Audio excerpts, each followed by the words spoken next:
Hello and welcome to Some of My Friends Read Comics. We've got Vince. Let's take a break from grim introductory blather and instead enjoy this nice Christmas story. Very nice. We've got Chris. You don't get to ruin Christmas this year, and don't even think about Hanukkah either. Wow. And I'm Kia. Hi, welcome to the show. It's a very Christmas-themed episode here today. Happy holidays, happy Merry Christmas, happy Hanukkah. All of the holidays, whatever you celebrate. We are doing a little bit of everything today. We're reading a DC. What did we do last year? Did we read a DC Christmas special from like the 70s, or was it even older than that? It was like DC a big old Christmas collection with of the superheroes. I think it was like from the 80s, but then like 87 or 88. But then it was a collection of like past holiday stories instead of bespoke stories written for the season. Yeah, and DC's got a ton of Christmas collections like this, so we just decided to pick another one out of the hat, and we are reading the DCU Infinite Holiday Special from Christmas 2006. And it's got a whole bunch of different writers, artists. I believe these were all specifically written just for this collection, though. They're all unique stories. I don't know if one of these, I'm not sure if it was actually even written. But yeah, I agree with that. We'll get to that one for sure. Oh my god! And then, of course, we're continuing our long read of Knightfall. We are on chapter 2 officially, Detective Comics number 659. So we'll get over to that. But yeah, let's start with Green Lantern here. So in the Christmas special, the first story is a Green Lantern story. It's written by Keith Champagne and art by John Byrne. It's called A Hector Hammond Christmas. I don't know who Hector Hammond is, but I thought he might be Sinestro from looking at him. Was he Patton Oswalt in the movie? I think he was Tim Robbins in the movie. Right? No. I never saw the movie.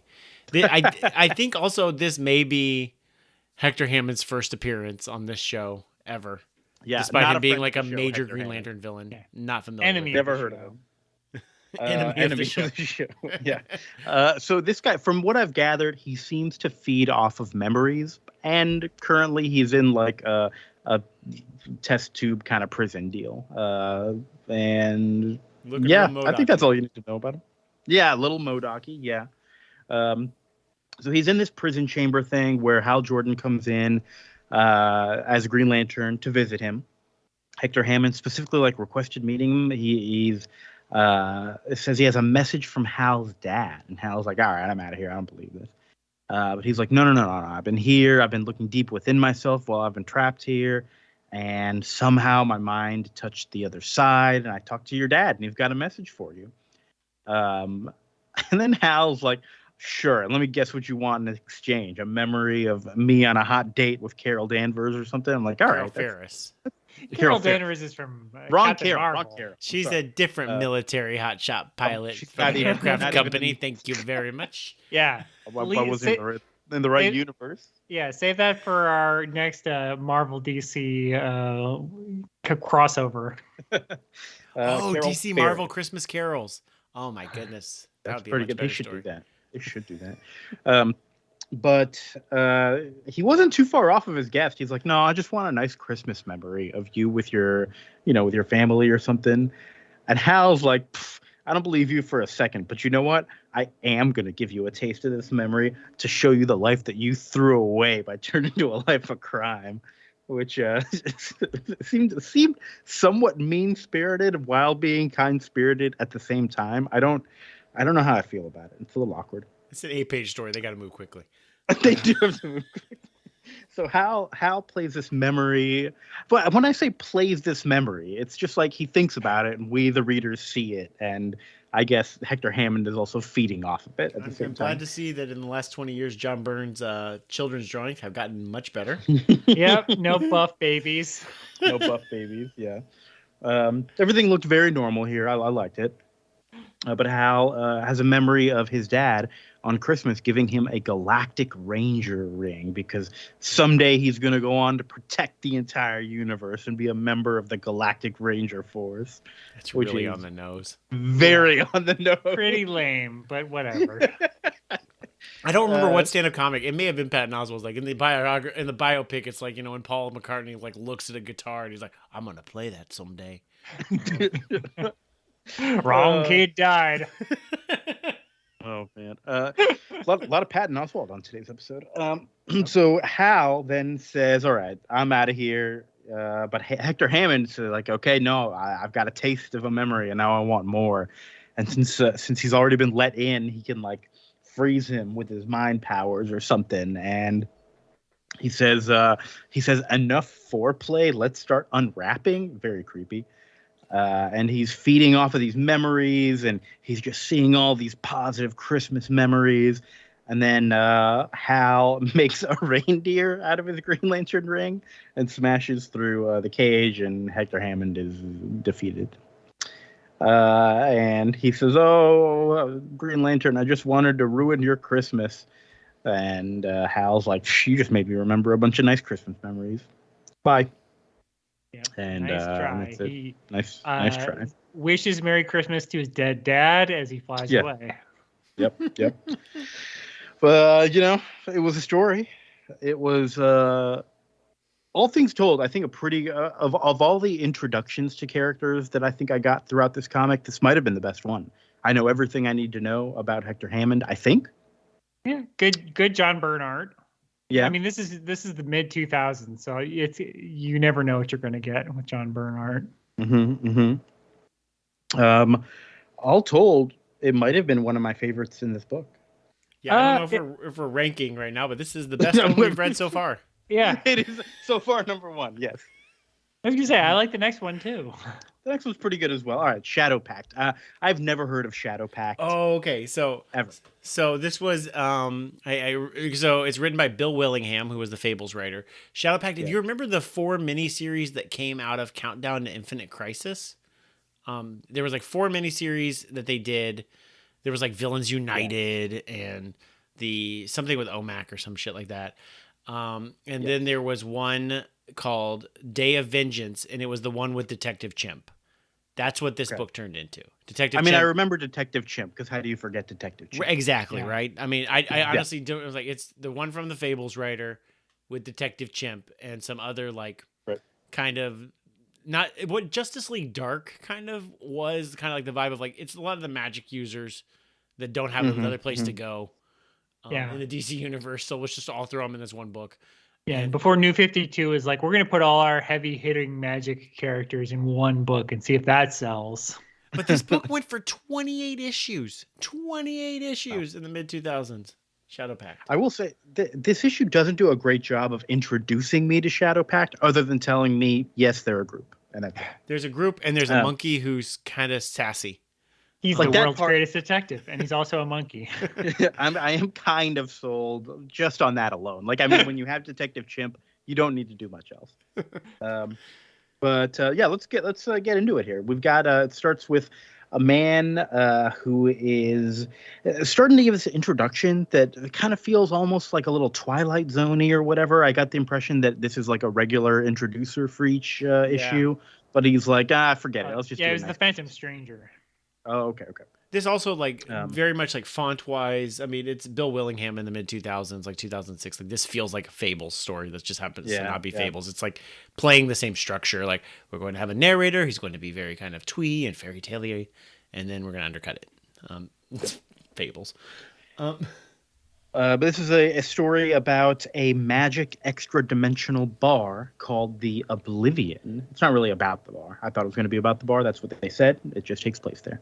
And there's a blue... I wrote a Draenei from World of Warcraft. He's like a blue demon with horns. Maybe a little Hellboy, something like that. A little sawed-off horns, Little sawed-off horns. But he's a blue demon-looking dude. He's talking to someone named Chris, who's presumably Kris Kringle, looks just like Santa. But he's dressed like Santa Claus, kind of a clue.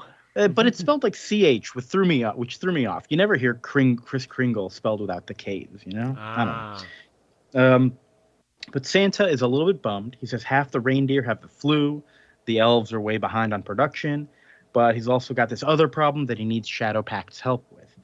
So they head to the back room and we meet the whole team. And Santa... tells them all about the Anti-Christmas League, which is out to get him.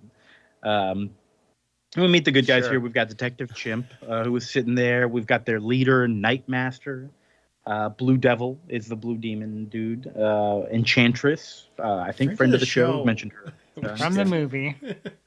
We have Nightshade, who's a second person whose name starts with Night. And we have Ragman, who is apparently Jewish and needs to be clued in on a lot of the Christian stuff they're talking about. Santa is talking about the Anti-Christmas League, and he has a very specific idea of what everyone should be doing to help him. He's like, all right, first you can do this and round them up, and then you can do this, and then blah, blah, blah. And Nightmaster's like, all right, Santa, just chill. We're the superheroes. You can let us do our jobs. We'll put a protection field around you so you can do your job like normal. And I don't want you to worry because we're always going to keep our eye on you, and then we'll also be handling the Anti-Christmas League. So don't worry, Santa. We get a few pages of action shots now of them doing this, which is, Nightmaster describing how they're going to fight and kill everything. The action is very generic. Even after these scenes, I don't know what anybody's powers are. They've just generally saved Christmas. But then Santa leaves, and one of them's like, all right, let's get to work. And leader Nightmaster's like, no, it's fine. We don't need to do anything. And the veteran members explain that the Anti-Santa League does not exist. It's just some practical jokers playing a joke on Santa, and he's getting paranoid every year, and he comes to them for help, but it's nothing. And, it's a pretty good gag, I guess. And the little stinger at the end is that we see Detective Chimp and Blitzen the reindeer making the call to Santa later, saying they're the Anti-Christmas League and they're out to get him. Oh my goodness. Blitzen's the one talking on the phone. Yeah. Blitzen is the one talking on the phone. Yeah. Okay. Yeah. Here we go. All right. This is now number 1 on my list. Yep. It's not number 1 on my list. I think it's my favorite. It's over the Green Lantern story. I'm progressively ranking these. Green Lantern story. I'm putting the Green Lantern story higher than this one. I didn't care for this one too much. Wow. Well, Kia, there's no accounting for taste. It is, I will say the joke and the overall premise of this one is better, but I was so bored reading it. There was nothing happening. I get not caring about these characters, but I did like the twist of it. It was a good twist. It was a really good twist. Like I think every time we read these stories, I'm like, I just want to see Santa Claus and people talking about Christmas. That's all I want. That's all I want in my little stupid Christmas anthology, and that's all I want. And sometimes I get it, and sometimes I don't. I really can't wait to get to the Shazam story. Okay, so the Supergirl story is next up. It's called All I Want for Christmas by Joe Kelly, with art by A.L. Garza. Opens with Supergirl having a lot of questions about Christianity and just religion in general for Superman. Superman is talking to her because he wants her to go help go through all these letters to Santa Claus that he's trying to help take care of. They're letters to him, not Santa Claus. Oh, they're letters specifically to him? Yeah. Okay. I mean, Santa and Superman are next door neighbors. They both live at the North Pole. I guess that's it. He gets a lot of his. I guess some of the kids must also just be tired of writing to Superman, like to Santa Claus. I'm like, Superman, could you deliver this to him? Maybe. I don't know. But Supergirl goes to help this little girl whose dad is in Iraq, and Supergirl shows up at the home, and I guess is just gonna fly the girl to Iraq to visit her dad and then bring her back. Mom wants nothing to do with this, and she shuts the door and she's like, you go away forever. Wow, okay. And I'm like, all right, this makes sense. Maybe somebody just doesn't want their daughter being flown halfway across the world. I guess that's a reasonable thing. But Supergirl is not satisfied with that. She kind of wants to do a little bit more research. She heads to, is she in the Batcave now? She's hanging out with Alfred, right? Mm-hmm. Okay. Yeah, for some reason. She's looking up on the Bat computer information about this guy. He's Fred Matheson. No military record, though. Okay. But she is somehow able to track down the bar where he is currently getting drunk. So she heads over there and finds him getting kicked out of that bar. Turns out he's a bum. And him and the mom thought it would be easier to tell the little girl that he's in Iraq instead of him being an embarrassment and cheating on his wife and losing his company and always being drunk. Also, this guy has no chin. He's got a very weak facial structure. And he's like, yeah, you're just better off telling my daughter I'm dead. So Supergirl leaves. she goes and stands over the sleeping girl for a little while, and she's I think seriously considering telling her that her dad is dead for a little while, which is it's creepy enough that she's in the girl's home, just standing over her while everyone's asleep. Whatever. Supergirl is now in too deep into this story. She is in very deep on this story. You're right. So this instead is of telling family, this is a domestic problem. This is not what Supergirl is designed to solve. It's really none of her business. But she goes, she gets the guy, and she raises him up real high. It's like a few miles up in the air, and then drops him. So that his life flashes before his eyes for a minute, and she, saves him, of course, and then talks about it and convinces him to go say hi to his daughter. And we see the moment where they hug in the shadows. I don't like this. It was pretty bad. This is the mother has decided what is best for her child, and I don't know if this, in any circumstances, is this dad going to be a good parent to his daughter? We have not established that. Yeah. I think no. I think we've established specifically that he will not be a good father.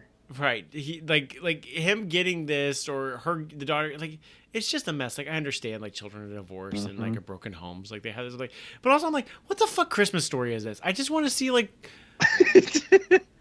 I just want to see people playing pranks on Santa Claus.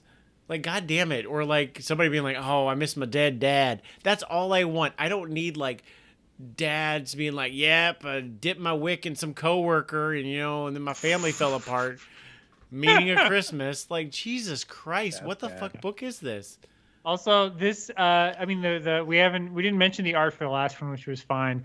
The art in this is aggressively 90s 2000s. Supergirl has a I would say 18-inch waist. This is definitely Scarlett O'Hara world. She is super skinny in a way that is distracting, where you're just what's going on? What was that comic? I always feel like I remember seeing this sort of stuff on the cover of Wizard and Michael Turner. It's Michael Turner, with there was a mermaid or something comics where she was constantly in a bikini in the water, and I'm this is exactly what that looks like. Yes, this was Ed Benes and Michael Turner's Day in the Sun in the 2000s, and I forget who's the other one, Diodato, who did Wonder Woman. Where that was a little earlier, but still, Wonder Woman's thong made its appearance in that period in the 90s.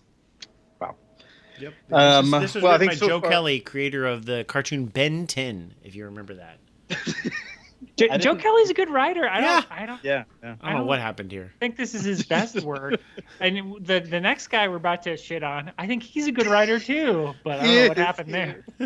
I don't know what happened at all here. Okay, so Supergirl, I think we can comfortably say bottom of the pile so far. Yep, so far. And then so this is The Trials of Shazam is the series, I guess this is spinning off of, and it's called The Gift of the Magi. Why is this? Now I'm thinking back on it. Why is this called The Gift of the Magi? Why is it called Shazam? Is he even in this story? I don't know. It's so we open Tony with Bedard, writer, Marcos Mars, penciler. It looks like it's a very digital art as well. I don't love the style, but it does look pretty good for what it's doing. If you think that human eyes are 5 times smaller on a face, than never mind. I'm flipping back through it, and there's the shading is always. It's mid 2000s digital art. It does not hold up. It doesn't look good. So there's a bum on the street who's trying to ask for some spare change, and this guy who's heading on a date to a party pushes him out of the way. He's very rude, but someone else flips him a coin, which is very kind. We see this lady. Oh, that's the lady from later. Okay. That's Solomon as a lady, right? King Solomon as a lady. Yes. So this rich prick who pushed the bum, he goes to this exclusive party. His woman is a prostitute or something. She's oh my God, I don't fit in here. And he's no, the clothes I bought you will be fine. And he's by the way, I only just brought you so that we could sacrifice you. And he slits her wrists and starts pouring her blood into the punch. Yep. Everybody's favorite Christmas story, trope. Slitting someone's wrist and putting it into the punch on panel. Beautiful. Is this a Christmas story? Yes. And they are having a Christmas party. All right, so King Yes, Solomon. it kind of is. This is It is, where you're this right. like I feel like I'm being prudish. I'm like, this is not what I signed up for. It's Like, really, it's no, well, it's just a bad story though. All right, so King Solomon meets up with the Warrior at a bar. They're having their own separate Christmas party, but it's just the two of them because nobody else is showing up. But the the Olympians organized it. It's a bunch of Olympians and them because nobody else is really there. So they're sticking to themselves. But the Olympians picked a sports bar because they love sports. And again, I don't know who any of these people are really. I know King Solomon in like regular I don't know. lore. I've and seen both Shazam mythology. and the Black Adam movies. I don't know who any of these people are. Yeah, I don't know. Didn't King Solomon give Shazam the power of Shazam? Right? Is that Jaimin Hansu? Is that what he's playing? I think that is one of them. Yeah, because he has the wisdom of so and so. The magic. Right, Just a the bunch wisdom. of old, yeah, crusty yeah. old dudes who like say this magic word Shazam and Yeah. you know, powers, little kid. Yeah. Solomon sounds right for the first one, I think. Achilles could be the second one. I think we're on. Oh yeah, target. Achilles is the warrior who's in there. That's right. So I guess the back third at one. this Hercules is probably the second one. back at this hoity-toity party, what's going on here? They got word that the person they were going to sacrifice is no longer available. They've already died. Yeah, they needed a virgin, and the virgin found out his soul was going to be all like messed up, so he just hung himself instead. Now they need to find another virgin. So it doesn't technically have to be a virgin, just somebody who hasn't had sex in a year. So he's like, all right, let me go take this bum instead from outside because he's just a real asshole. Because classically, homeless people don't have sex. Is that a thing? I guess so. They might want to like think about this for half a second. I know, right? Half a second, just half a second. Something. I don't know what Solomon and Achilles are talking about in the bar. They're just hanging out. It seems like it's meant to relate back to whatever the ongoing series about Shazam might be, but there's so much that I'm just They like, talk about some character who I don't know the name of, like Scott Andrews or something. I'm like, I don't know who that is. Let's keep going. Yeah, let's skip past this. They need to make this hobo look a little bit more presentable, so they magic him up some cleaner duds. And they're getting ready to sacrifice Magic him a something. haircut so you can't tell who he is. There we go. Yeah. And he's about to they take this coin out of his pocket and he's like, what is this? Blah blah blah. And it like starts shining and doing magic stuff, and it teleports him to the bar, and he is saved. Well, first the demons pick it up, or the whatever they are, the Merlin whatever they are people, and they're like, "No, put it down," because they realize that Solomon, as a girl, has trapped them somehow. This was all a setup. I don't know how. All a setup.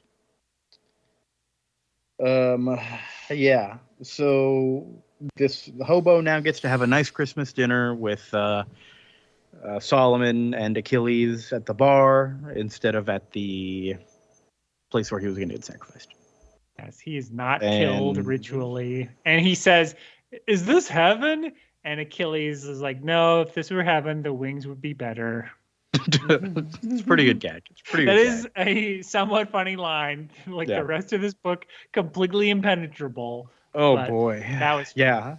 This was 100% my least favorite one. The art was terrible. Like the faces, like the little eyes and the faces just like don't match at all. And then like, I mean, it's a very Poochie situation where you call this book The Trials of Shazam, and the whole time the audience is asking, where's Shazam? And that's what I was asking, and I never saw him. Yes. So. And really, and like you, I don't know. Nothing to latch onto. That's my I don't know. I don't give a single shit about any of the characters that are in the abbreviation Shazam. Like sorry. I like, at least in the Shazam movie, I'm like, I like Adam Brody. He's another Shazam character. Do I know what his Shazam name is? No, I don't. But he's there. That's enough for me. Wow. It's too deep, and they don't explain anything. I don't know who these bad guys are. I just know they're bad. They have a cruel Yule. Sounds bad. And yeah, the art not good. Just a disaster on every level. Yeah. I would just be like, I mean, if I was given this, like I was like, we're gonna write Christmas stories, and I was the editor, and they handed this to me, I'd be like, we're not publishing this. Yeah.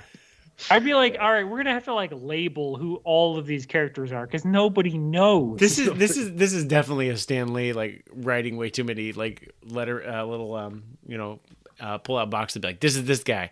I did appreciate the Shadowpact issue was like, this is Blue Devil. These are his powers. This is where he came from. I hate it, but also I'm like, thank you for at least naming every. At least it did that. At least it did. Yeah. If you have a team of like, oh, you don't know Ragman? It's like, no, I don't. Why would I know Ragman?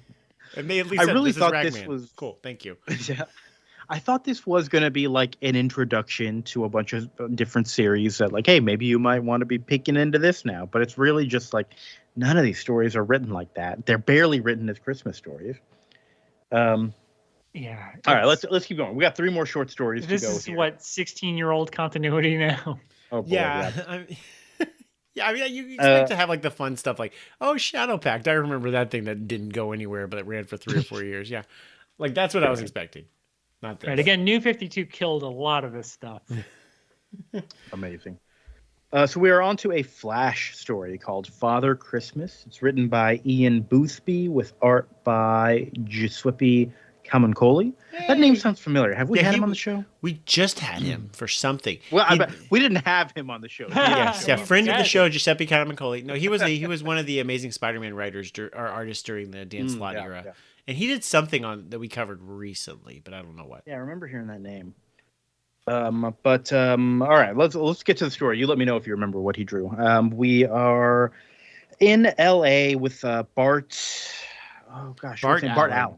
Yeah, he's Kid Flash. Kid Flash. But I think he might be Superboy Prime's friend from Infinite Crisis because he's sad that Connor died. Yeah. Is he Impulse or is he a different character? I don't know. He might be. I think he's Kid Flash. I thought. Am I wrong? That's a good question. Is that not Impulse? I don't know. He's a little Flash. That's all we need to know. He's on the phone with Old Man Flash, Jay Garrick, in Keystone City, whose wife Joan is over there on the phone with him too. They're preparing for a Christmas party. They're trying to invite Bart over, even though they're in opposite cities. Bart's like, he's really not feeling the Christmas spirit. He doesn't want to come over. They do mention that Joan has just baked some nice cookies, so I like the gag where Bart zips over there and steals some cookies and then runs back to LA to get on the phone. But he is okay. So here's what happened with Bart Flash. Bart Wally West was killed in Infinite Crisis, right? And so Bart became just the Flash, and then like 13 issues later, like, fuck this guy, we're killing him, and then bringing back a different Flash. And he was Impulse, right? Yes, he was Impulse when he was originally created, like by Mark Waid, like in the 90s. Nice. Okay. But then Kid Flash, like in Young Justice Kia, which is probably where you know him from. Yeah. That's might be what I'm thinking of. Yeah. So he is just not in the Christmas spirit. He's remembering all the past holidays where it's just like, yeah, all I've been doing is fighting supervillains, watching my friends die, getting sad about it. So he's just not feeling it, but it's like the weather is starting to get crazy, and it's like kind of violent winds are starting to show up. Things are getting real cold or something. So they're like, all right, let me turn to the Flash, and he leads himself to this villain who is creating this weather. And but it's like starting to get all tornado-y. He's like really having to push through it, and he's getting ready to beat this guy up. And this kid yells out from under the table, like, "Stop! Don't hit my dad!" And it turns out this guy is not a supervillain, but he's like the guy who makes the gizmos for all the supervillains. And he's like, I thought I would maybe be able to impress my kid by making him a weather controller like the weather wizards, and it got out of hand, and I'm sorry, it just made a tornado, my bad. And Flash is real pissed at this guy. Where are they right now? I thought they were in like a home, but where is this father? They, I guess, don't have anywhere to go. They're in like destroyed a warehouse their house. Room. That's true. They have destroyed their house. It's all covered in ice and big holes and stuff in the wall everywhere. So Bart says, you know what? I know what to do with y'all. I'm going to take you to Jay Garrick's place. He said everyone's allowed to come over and, the more the merrier. And they have a nice Christmas there instead. Yeah. And then the radio says that the villain is attacking. There we go. And they have both Flashes have to run out of there. Oh boy. Yeah, it's fine. I like at least the Christmassy thing of like, I wanted to give my kid a good Christmas and then I fucked up. Yeah. I'm sorry. Like, this is the better I wanted to give my kid a Christmas and fucked up than like drunk deadbeat dad. Yeah. This is, I would say, third for me so far. Like, it's fine. It's not very terrible. I feel very neutral about this. I have I look at this comic and it's all just blank. I have no opinion of it. It just exists as a basic story, and it's there. Mm-hmm. Great, right in the middle. I think we all agree, right in the middle. Yep. Next story is Batwoman. It's called Lights, and it's by Greg Rucka, art by Christian Alamy. I didn't realize Batwoman was around at this era. Yeah, she was this early. Yeah, she took over Detective Comics, a year before this? Right after Infinite Crisis happened, which should have been 2006, I guess. I just didn't think that. I didn't really think it was this early. I guess it makes sense, though. Cool. So this is Greg Rucka's the only writer who's written her at this point. Mm-hmm. Yeah. So she is talking to her grandma. So Katya is the current Batwoman, and she is talking to her grandma. Is Kate King. Kate King. Oh, they only refer to her as Katya. Yeah, they call her Katya, but that's because it's her old Russian grandmother. Okay, that's fair. And Kate's grandmother is talking about how she doesn't like the menorah because she doesn't believe in miracles. And she's like, we've been seeing these montage kind of thing of Poland in 1939 when they've been kind of led away at gunpoint. It's not very specific, but just kind of a general vague okay, yeah, that stuff happened back then. Apparently a neighbor salvaged all their stuff though and sold all their stuff except the menorah, and they returned it to grandma. And she's so pissed about all of it because it's just my father made that Hanukkah with his own hands, and now my whole family is dead and turned to ash. And it's oh God, I'm so sorry. I'm an old woman. I'm just pissed off right now. And Kate's yeah, I'm just gonna leave. It's okay. Bye. So it starts off on a very depressing note here. Next night, Kate's talking to her dad. They're talking about just general Christmas stuff. I got you this nice book. Nothing particularly important, just that there's another party coming up soon. Then she goes on bat duty, and she's beating some people up. And wouldn't you know it, these villains she's beaten up, they have in their stuff, these boxes of gold goblets and stuff and plates that they're stealing, and a menorah that looks just like the one her grandma has. What? And the villains are dressed like Santa Claus. And the villains are dressed like Santa Claus, yes.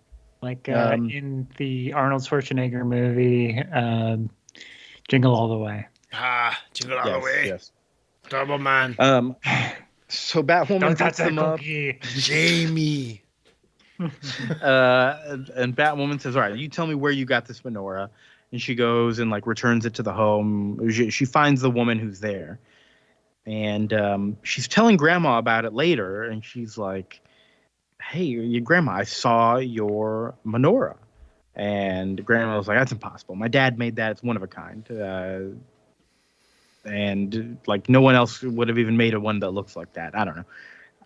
And apparently, we don't really get a firm answer here, but Batwoman does stage it to where she delivers this box with the menorah back to the woman instead of just opening the door and handing it to her and whatever. And she reunites them. Is this meant to be a sister or something that is now being reunited? It's unclear. It's some kind of family, I guess. It's some kind of family member, which yeah, it's fine. It does feel like it should have more emotional impact than it does, because I just wanted a little more can you just confirm what's going on here? Especially when grandma so much was saying nope, my dad only made one, and that's it. Right, and this doesn't, and then none of this really, these characters I don't think factor into like the rest of Rucka's run. I didn't read like at all Batwoman when she was in 52, but we read his Detective Comics Batwoman for this show years ago, and none of her grandma's history. Character. The dad's a character. Her grandma is not a character. Yeah. Her long lost sister, who might be Alice in Wonderland, is a character, but not here. Yeah, like it felt like I feel bad about it because it felt like so important and weighty, but it just like didn't land for me at all. Mm-hmm. It's just like okay, a little bit of a disappointment. Yeah, it's I do like the idea because of the first page or whatever. She's like, I don't believe in miracles, Katya. That's why I don't light it. And then at the end, she's like, these are supposed to be these are supposed to be used, and so she does, and there is like a miracle. But it is just like you don't really know who the characters are, like what this means to them exactly. So I also really had to kind of go back and forth and reread it a little bit because I was like, wait a minute, why is this menorah over here now? Did it get like? You do think that the thieves stole it, and then you're like, no, wait, that's impossible. Like we just saw it. I don't know. Okay, well, one more story. Superman. It's a Superman story. It's called Yes, Tyrone. There is a Santa Claus. This is definitely the weirdest of the bunch here. It's by Kelly Puckett, art by Pete Woods. And there's a kid named Tyrone. He's writing a letter to the Daily Planet asking if Santa Claus is real. And because his dad says that everything in the papers is true except for the moon landing. For some reason, Perry and Clark and Lois are all reading this letter together, and they are just shocked by what this kid is saying. But Perry says, all right, this is going to be the next big story here. I need Clark to go out and write an editorial on this kid. I need Jimmy Olsen to go out and gather as much information as you can on this kid. And I need Lois to go get me some tea. And she's like, what? I'm your star reporter. And he's like, yeah, milk and 2 sugars. Clark decides to dress as Super Santa. And he gets a sleigh and fills it with presents. And he is flying to this kid, carrying a big old sleigh full of presents. And this is not going to convince the kid that there's a Santa Claus. I don't know what his plan is. Your plan is that Superman is a guy we all know exists. Yeah. There's no question that Superman exists. Yeah. He's picking up the slack for a Santa Claus that doesn't exist. Like that's my that would be my explanation if I was Tyrone. There is a Santa Claus. I would agree. I think Tyrone is smarter than that. Yeah.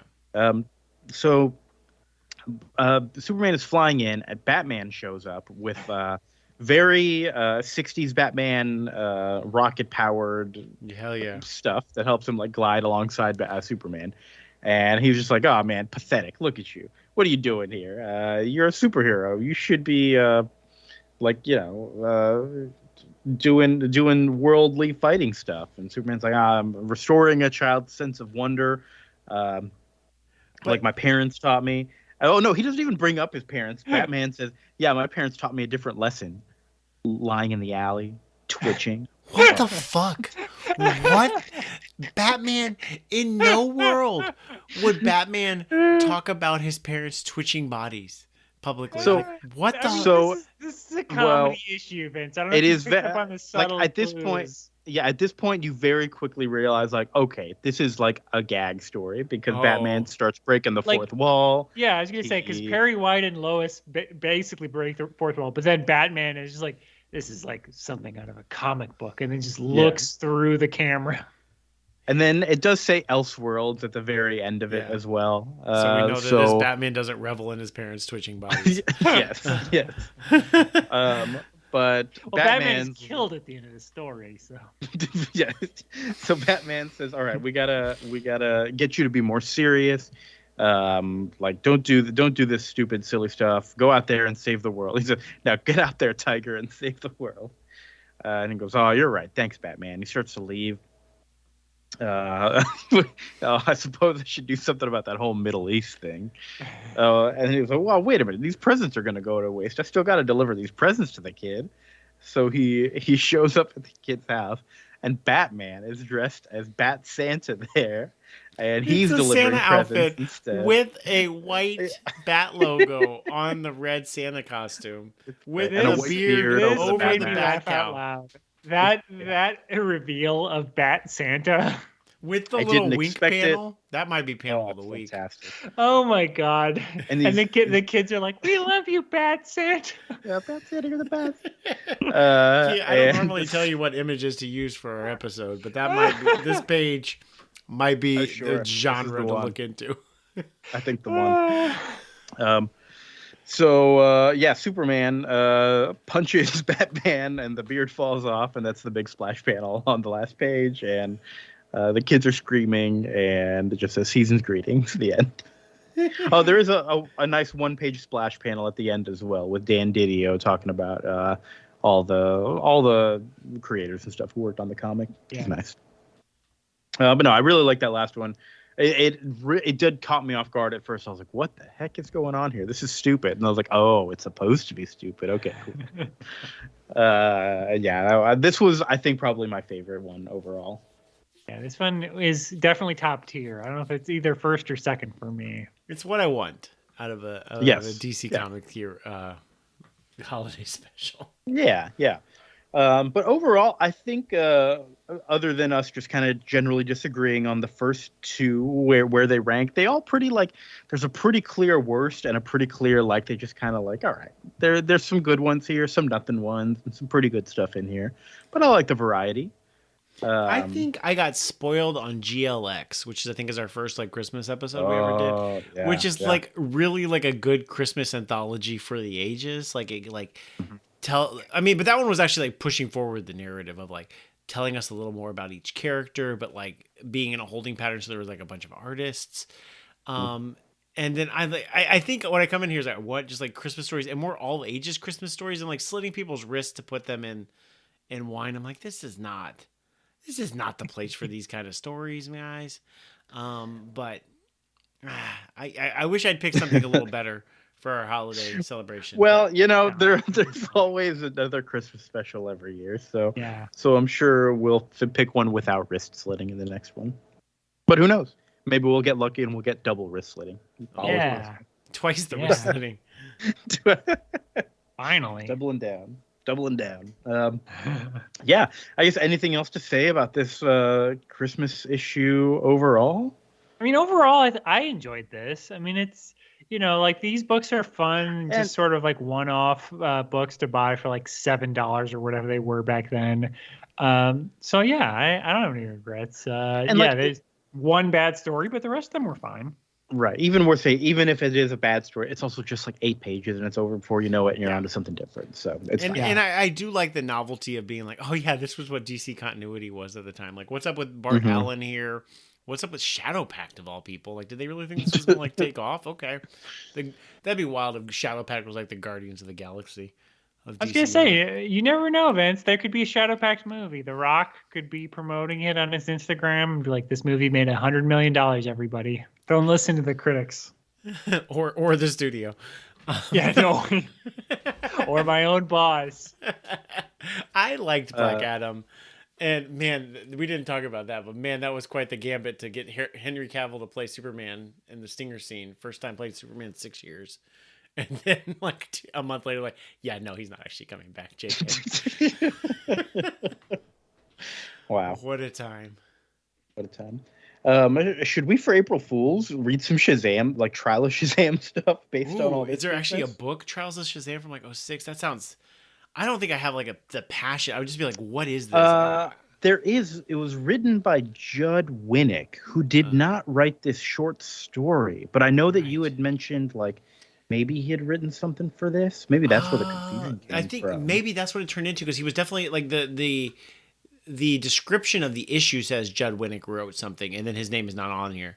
Maybe it's an Alan Smithy thing, where the writer. Well, it said Tony Bedard. Oh no, Tony Bedard's a real person. That's not a pseudonym. Maybe Judd Winnick was so embarrassed by it. He asked Tony Bedard to sign it to take the hit. Is Tony Bedard Judd Winnick's pen name when he doesn't? Oh my God, is that possible? I mean, Tony Bedard is a comic book writer. He's been around for a long time, so So probably not. Yeah. No, I Okay. think our April Fools, as we get to the new year, I think it's going to be Secret Invasion and hopefully the rest of All Star Batman. I think that's. Oh, okay. Okay. Great. Secret Invasion show I think is coming out in March though. So. Show. Yeah, with Sam Jackson doing a streaming TV show. It's gonna be weird times. Okay. Well, we are on to our long read now. It's time for some Batman. We have been reading Knightfall. We started with the introduction of Bane and a little one-shot thing. And then we read the first chapter, and now we're on to the second chapter in Detective Comics number 659. It's called Puppets. And we start with that's not the plot. That's the writer of the book, Chuck Dixon, and Norm Brayfogle on art here. But we start with the night before. We have an escape from Arkham Asylum that's been kind of carrying through all these issues. That's sort of the overall story, that all of Batman's villains have been set free. The ventriloquist has been set free as well. He does not have his Scarface puppet, though. He just has a sock puppet he's talking to. And he runs into Amygdala on his way out, who is like this big, I guess, like mentally unstable guy. He needs some like pills to be at peace. And he is kind of teaming up with the ventriloquist for this issue. Like he's going to be the ventriloquist's muscle and ventriloquist is the brains. But now we're back with the current night, and Batman has found the film freak's body dead. We saw Bane kill him in the last issue, but Batman does not know that. Batman just sees this guy's all beat up, no evidence of a weapon. Whoever did this did it with their bare hands. But Batman and Robin get out of there just as the cops arrive. There is one guy, I don't know why this guy was featured so strongly. His name is Lieutenant Kitch. He's real dramatic about this dead body, and he, like, I don't know, he's drawn and he talks like he's the lead in this comic book, and then we never see him again. Is he an important character? I don't know. I'm Googling him right now. I mean, he is one of the characters in the Gotham City Police Department. Stanley Kitch. I guess I just don't see him as often as like Montoya and he's not in the cartoon like Bullock. Yeah, it says Mainstream Universe 1986 to 2011, which probably means he died with the New 52. Would be my guess. Speaking of recurring characters, I am real glad this guy is back. It is Dr. Simpson Flanders. And he is now a regular recurring character. He's on the TV again. I didn't tell y'all. I looked him up more in between episodes on that, like the DC Wikia or whatever. And and the trivia said might be a reference to the Simpsons TV show. Oh, maybe Simpson Flanders. Who can never be sure? Never sure. So he is talking on the TV about this Arkham breakout, of course. It's the big news story for the cycle right now. And he seems to have a lot of sympathy for the escaped inmates. He's talking about how they're just misunderstood, they're mentally divergent. And the host is like, I mean, there have been 12 murders already ever since they all got out. And yeah, this guy's just real sympathetic. It's funny because what he's saying is broadly true, like overall, because he's just like the mentally ill are more likely to be victims of crimes. Like, yes, that is true. But it's like also Arkham is full of cartoon villains. Yeah. Who have like theme crimes. And like specifically violent crimes. Yes. Yeah. All right. Well, like this is the one time that's not true at all. But yeah, he's pitching his new book, I guess. So he's got to tell everyone that these people are more afraid of you than you are of them. Oh, diddly diddly. They're more afraid of you than they are. So then we have Batman and Robin. They're talking. Hold on. We got Ventriloquist and Amygdala. They're beating up a whole bunch of people at a bar, trying to find just where Scarface might be. Overall, I'm really liking the vibe of this book and how it's kind of fitting into the story with the last one so far. I don't know. It feels like it's continuing the narrative in a nice little way and not just doing like a freak of the week kind of thing. Yeah. And because it's got like the continuity of like Film Freak. I'm liking this sock puppet from Ventriloquist. Oh, it's great. I don't know who he is, but he's got a different persona than Scarface, and I fucking love him. Sacco, he's great. So now Batman and Robin, they're talking in the car. They're like, all right, are all these villains cooperating? Nah, they're too egotistical and chaotic. They never team up. Robin's like, hey, maybe that Bane guy was behind it. And Batman's like, yeah, he's the best suspect right now. We've met him once before with Killer Croc, and seems like he's got a personal grudge against me. So maybe that's it. Good guess. Ventriloquist is now at a toy store. He's broken in, and he's looking for a better puppet than the sock he's currently using. He tries a duck, doesn't really like it, but I love that whatever he's wearing on his hand just gets drawn like it's a real thing. And I love it because then Batman and Robin show up at the toy store. Batman goes in, and Robin stays outside, and he tracks a falcon. He's been watching him. He's like, I saw that falcon earlier. I'm gonna go follow it. Everybody, that bird is just getting made left and right. Because who was it last issue? It was Mad Hatter. I was like, I see a falcon. Yeah, well, later Robin goes and sneaks up on Bird, and he's like, "Yeah, you should have used a local type of bird instead of a falcon." And Bird says, "Yeah, maybe a sissy bird like a robin. Tear his face off." I shall remain the falconer. And then so Batman goes in and he starts talking to the ventriloquist. The ventriloquist now has a mouse puppet on, which is excellent. This thing is drawn perfectly. But Amygdala sneaks up on Batman, so Batman's kind of stuck fighting Amygdala while Robin is fighting the Bird guy. I keep calling him the Bird guy. He's just Bird. That's his name. Is Bird. I think it's a terrible name. But I really evoke Robin. That's true. Yeah, I don't know. Y'all told me this. Yes, I did. Yeah, I get it, but pick a specific kind of bird. You know, he should just have a specific type, or bird with a Y. That's a guy's name. Oh yeah, like Brad Bird. Yeah, or Larry Bird. Oh, his Larry first Bird was name with an I. Oh, well, so his first Brad name Bird, should so be. Brad Bird. Hold on, his first name should be Larry Bird, one word, and his last name should be Bird with a Y. So it's Larry Bird.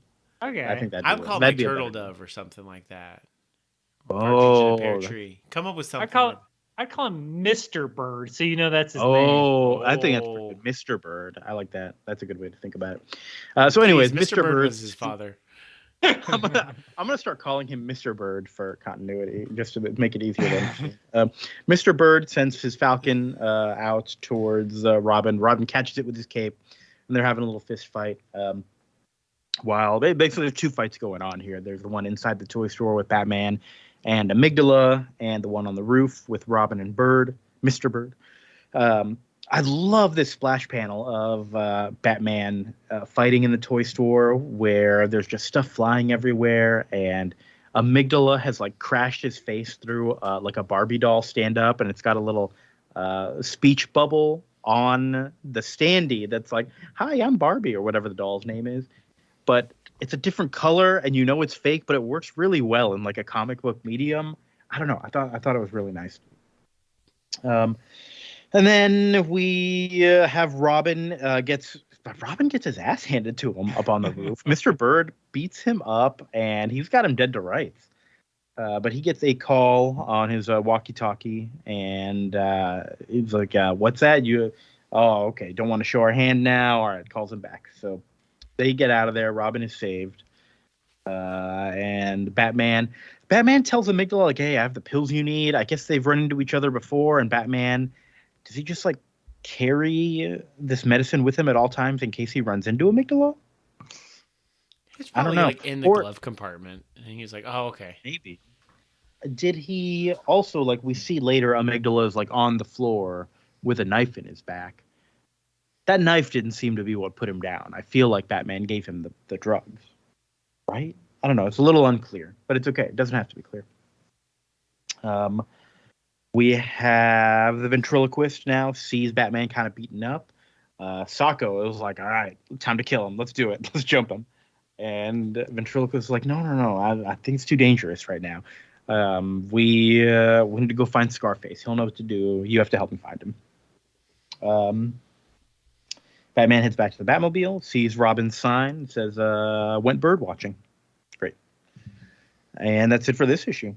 So yeah, not necessarily a ton happened, but I feel like it's building up very nicely, and we're meeting a nice cast of characters. Ventriloquist, always fun to see.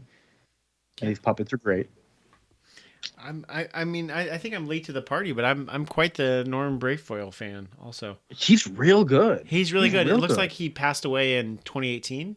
But DC put out 2 huge, like 500-page volumes of like all of his Batman work. So there's a ton of work you could just go on to DC Infinite, but like, they released like everybody else seems to know, like, oh yeah, this guy was fucking awesome for Batman. In the 80s and 90s. So he's got a great mix of like cartoony and still like looking like Frank Miller, meeting of those two worlds of like, he can stretch something and make it look like he can be funny for a panel, right, and then like go right back to like action. He's very good. Yeah. I did the version I was reading from, it was the old original issues that had the letters pages in the back. Did y'all happen to see this? No. I did want to read this one real quick that I'm surprised they printed this. It was somebody writing about Detective Comics 655, like 4 issues before this. I don't even know what it was about. But this guy wrote, Bats is stupid. Too old and worn out to ever come back as a crime fighter we can depend on. You pushed this story idea too far. He can never recover. Have Superman and the JLA force him to retire. Either that or kill him. And then he goes on to list a few pages and panels where things were not good. And then he ends his letter with, again, you have taken Bats too far to bring him back as someone we can trust. Kill or retire him. And that's it. Wow. Excellent letter. Thank you for publishing this, DC. I don't know what happened, but I love like famously malleable comic book characters who can go through anything and like survive. Like he was already been around 60 years at this point. This was Batman was fighting the character who was then known as the General, and then became the Second Anarchy. So a teenager, like a Robin enemy, who looks like Robin. Is who he was fighting. Batman went too far this time. He needs to be retired. Too far. This character can never be redeemed. We can't just like ignore this. We can't just escape it with a reboot. Just throw the whole franchise in there. Like Superman and the Justice League are like, Batman, we heard what happened. You're done. You're too dumb now. We're canceling Batman forever. We're not making it anymore because of what you did in Detective 564 or whatever. 64. Amazing. Well, I was just wondering if they wanted to like encourage more negative fan mail. Why would you print that? I don't know. Maybe that's just to like show that like they're not like rigged or biased and who that's. Hey, maybe that's it. They'll usually publish one. They won't publish like all negative. Right. Get him out of here. Well, it felt exceptionally negative. Kill that. Next time we are so of course continuing with Knightfall. We're on to chapter 3, which takes place in Batman 493. And then for our main read, we're going to do something a little bit more out there. We are reading the Super Mario manga. Oh my God. It's actually a recollection that was printed in the US in December 2020. It's based on a bunch of older mangas, and they're just kind of like pulling random kind of stories from throughout the history of the Mario mangas. But it's all written by one person, Yukio Sawada. And yeah, should be interesting. I'm got excited. Stories from like I started playing Paper Mario the other day. Maybe that influenced our decision. I don't know. It's a me Mario movie coming out. I got really excited when I saw that there was Mario Kart in it, and it looks like they're gonna like ride on the Rainbow Road with their whole crew. I'm excited. We'll see. It's a weird collection though. First time it's been published in English. I think a lot of it's been published in French. So Canadian listeners, if y'all out there, y'all might know it. Y'all are a lot farther ahead than the Americans are. They're only knowing English. Classic French translations of Mario. Mm-hmm. So join us next time for some Mario and some Batman. Classic combo. Mario versus Batman. Mario versus Batman would be pretty good. I bet they could do that with like a Lego movie, like Lego Mario versus Lego Batman. There's Lego Mario. I had that little weird guy. Yeah. What's stopping you, Lego? Yeah, Lego's got that like weird ability to just have every franchise. I'm sure they've got rules about what they can combine, but like I just do it. They seem a lot cooler than Disney. I'll tell you that. Just let it happen. Just let it happen. They also made a couple of Lego Marvel games. I don't think they will anymore. Right. I don't know. There's money there. Lego Marvel 2 had like Spider-Man 2099 on the cover. It was wild. They could do whatever the fuck they want. They really can do whatever they want. Why was 2099 on the cover? I see that all the time. Like, it's a strange choice. Because he's cool. Yeah. Did you see the Spider-Verse 2 trailer, Kia? No, I didn't. I saw the Mario trailer. Oscar Isaac is playing Miguel O'Hara, and it looks like he's trying to protect the multiverse and trying to fight Miles. So he's kind of like a pseudo bad guy. I'm very excited. Yeah. Cool. I'm down. Well, very good. Could it be Oscar Isaac as a good comic book character? He's 3 for 3 after Apocalypse and Moon Knight. It's his third opportunity to be a Marvel character. I heard Moon Knight was good. Moon Knight was good. I enjoyed Moon Knight a lot. It's fine. Did I care about Moon Knight after it? Yes. Has Moon Knight comic ever made me care about Moon Knight? No. So fair. The opposite reaction for me. Well, what else is going on, Chris? How is the Your Stupid Minds podcast doing, where you review bad movies? It's going great. We just reviewed the most colorful time of the year. One of our most what's the word? Least amount of time between the movie's release and us reviewing it.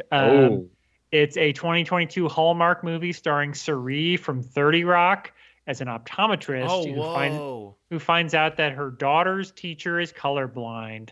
And after she cures it, they fall in love. I think I saw y'all post it came out on a Friday and y'all released on a Sunday or something. Yeah, literally, it's still airing this month. There was an airing the week we released it. It came out, I think, the Friday, and we released on a Thursday. That's amazing. So 6 days. Wow. It looks real bad. Mm-hmm. It sounds real bad. I mean, I've seen a lot of these ads for these Hallmark movies each time of year. But I feel like they're getting more and more ridiculous. Oh my God. Did I see? I saw something that was Did you see Santa? Did you see the sister swap thing that Dan Harmon went crazy on? No. So there's 2 different movies called Sister Swap, and they have different subtitles. And Dan Harmon's like, "Oh, they're sequels, clearly." No, they're the exact same movie, but made by different editors, and so they have different flashbacks and different scenes and different sequences and different cuts and takes. But it's the exact same movie, exact same actors, script, everything. And what? I'll have to send you the link. It's insane. It's called Sister Swap. There's 2 different Sister Swap movies. And Dan Harmon went insane on Instagram, very confused. Wow. That's so crazy.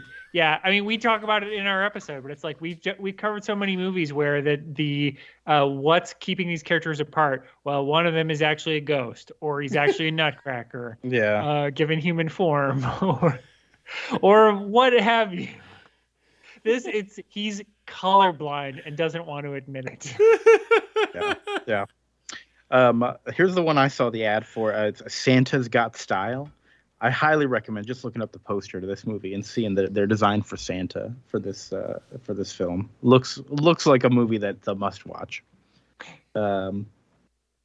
It looks real classy. I don't know what it's about. I will never watch this movie, so I'm sure I can't really call it a must watch. But just down for some weird Santa. He's got a big old beard and a little. It's a nice. Yeah, he's got some real style here. I want to know the deal. There's a Scott Thompson in it. Please tell me it's a Scott Thompson from Kids in the Hall. It was on the cover. No, I think it's a different Scott Thompson. I see his picture. Fashion. Oh no, it is. No, it's the same. He looked very different in the picture. It's Scott Thompson from Kids in the Hall's third build on Santa's Got Style. Amazing. Wow. Yeah. Yeah. He's not getting any check work out anymore. Sky High, everybody. If you want a superhero movie with most of the cast of Kids in the Hall. Have I seen Sky High? I don't know. Is that the one with Kurt Russell or the one with Tim Allen? Yeah. It's one with Kurt Russell, with where his son finds out he has superpowers. They goes to the high school, and all of the teachers are people who you would recognize. Like Linda Carter's the principal, I think. Bruce Campbell's the PE teacher, and all of the kids in the hall are in it. Oh my God, this soundtrack has everyone from Bowling for Soup to Vitamin C to They Might Be Giants. What the hell? It was the early 2000s. So what the hell is this? Okay, great. Maybe even the mid 2000s by that. Flashlight Brown. I actually genuinely like that. Okay. Kia, I'm shocked you haven't seen this movie. I think you would really like it. I'll check it out next time I watch a movie, which I'm scheduled to do so sometime in 2023. I'll watch one movie. It might be this one. Vince, what's going on with you? I recently guested on a Games My Mom Found episode that's coming out a few days from now. It's coming out on Christmas Day. Ho, ho, ho. Merry Christmas. Season's greetings. We're doing Cthulhu Saves Christmas. The Switch, PC, probably other systems game. PlayStations, I think. It's a little Zeboid RPG where you save Christmas and you got to rescue Santa Claus and team up with Belle Schnickel and Santa Claus's granddaughter. It's a lot of fun. Games My Mom Found. Chris has been on that show a few times. I've been on that show a few times as well. So check it out. Very nice, very nice. I am imminently close to streaming again. I've been saying it for the last few months here. The PC is just about ready to go. I'm just, easing back into it. The holiday break should give me some more time to do it. I know we've got fans out there, and I know we have one fan out there for the podcast who would always visit me in the stream. So this is for you. I'm coming back. I think that's it, though. That's all I've got. Listener, thank you so much for...